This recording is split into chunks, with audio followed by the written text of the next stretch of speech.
नगर निकाय का चुनाव भले ही शहरी क्षेत्र का चुनाव होता है, लेकिन इस चुनाव में भी वर्चस्व की लड़ाई देखने को मिलती है।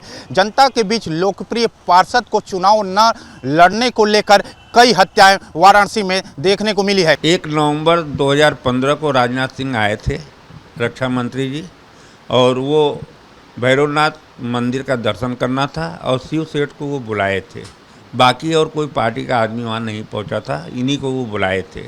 अकेले ये वहाँ पे गए भी थे। उनके साथ मतलब हमने फ़ोटो में, हमारे पास 2 फ़ोटो मौजूद है, उसमें राजनाथ सिंह जी दिखाई दे रहे हैं। एक फ़ोटो में तो वो अपने अंगरक्षकों के साथ और शिव के साथ दिखाई दे रहे हैं, लेकिन दूसरे फ़ोटो में वह अंगरक्षकों से आगे आकर शिव को कुछ बता रहे हैं और मूड़ी नीचे किए हुए हैं। राजनाथ सिंह जी जो रक्षा मंत्री हैं, वो मूड़ी नीचे किए हुए हैं और शिव सेठ को समझा रहे थे, कुछ बता रहे थे, कोई गोपनीयता की बात। ये बात हमको फोटो से महसूस हुआ। क्या बातें क्या आपको सुनने में आई? क्या टिकट के लिए बोला गया था, इस वजह से? हाँ, टिकट उन्होंने यही कहा था कि बेटा तुम्हारा जो है शहर में अच्छा दबदबा है, तुम्हारी लोकप्रियता बहुत अच्छी है और ईमानदारी पूरी तरह तुम्हारे राजनीति में नज़र आती है और लोग जनता के द्वारा भी यही बताया गया है, तो इसलिए तुम अंदर से तैयारी करो, यह बात किसी से तुम बताना नहीं। कौन से विधानसभा में? दक्षिणी से।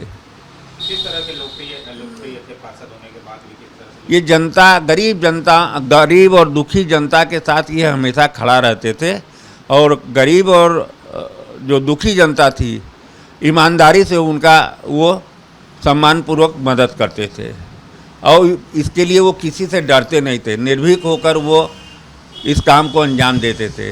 अधिकारी वगैरह भी ये जानते थे कि शिव सेठ बहुत ईमानदार चरित्रवान व्यक्ति है, इसलिए शिव सेठ का कोई भी प्रार्थना उनके सामने जाता था मौखिक या लिखित, तो उसको वो अधिकारीगण पूरी तरह से सम्मान देते हुए उसको पूरा करते थे। कब हत्या की गई इनकी? कैसे, कहाँ से लौट रहे थे? ये 3 नवंबर 2015 के रात करीब लगभग 11 सवा 11 बजे इनकी हत्या कीनाराम बाबा से दर्शन करते हुए मंगलवार को, उसके बाद ये संकट मोचन दर्शन करके लौट रहे थे रास्ते में, और ये उस दिन व्रत भी थे। पिछले कई सालों से ये मंगलवार का व्रत रहते थे और मंगलवार का व्रत रखते हुए ये लौट रहे थे।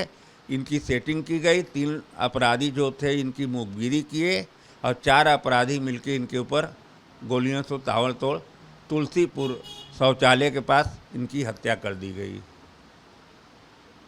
अभी तक इसमें हत्या में क्या हो पाया है? पिछले साल 2022 में दीपक वर्मा नाम का इसमें हत्यारा था, उसकी हत्या हो गई। काउंटर हुआ, हत्या नहीं काउंटर हुआ, एसटीएफ ने उसका काउंटर किया।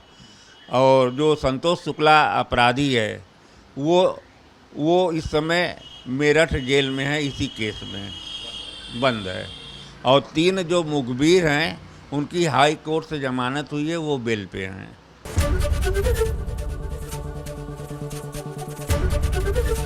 एबीपी गंगा, खबर आपकी, जुबान आपकी।